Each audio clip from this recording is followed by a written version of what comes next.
And moving on to some other items now, the Embattled District Court Judge Guy Williams has been arrested again. This time he's charged with driving under the influence of alcohol and having several guns in his vehicle, unauthorized weapons. The judge was out on bond for some other charges when he was picked up last night, and as Rudy Trevino reports now, that bond has been revoked. I offer my deepest apology to all those I've offended and hurt.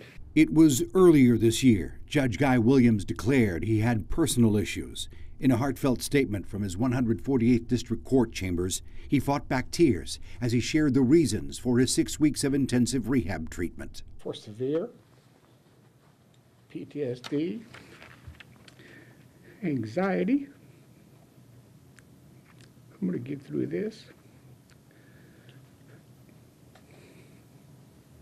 depression, hypervigilance, exaggerated startle response, anger, irritability, and all the other symptoms associated with PTSD. Thursday night, around 9:15, a 911 call was made of a disturbance with a weapon at the Island Villa apartment homes on Nile Drive.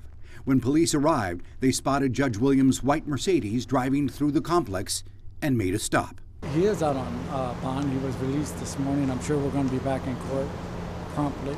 Terry Shamsi and Lisa Greenberg have represented Williams in his past legal issues and plan to help him through this latest incident as well. He was arrested, charged with DWI, also unlawful carrying of a weapon, and I think criminal mischief. I'm not sure if it's a misdemeanor or a felony charge. So there's several charges. People who suffer from PTSD, there's no clinical solution and no cure. Jose Ramirez with Bayview Behavioral Hospital says PTSD patients need extensive therapy and treatment interventions. PTSD is not something that you can just treat in 3 to 5 days. This is something that can take a long while. For now, Williams will add these latest charges to the pending charges of public intoxication and resisting arrest.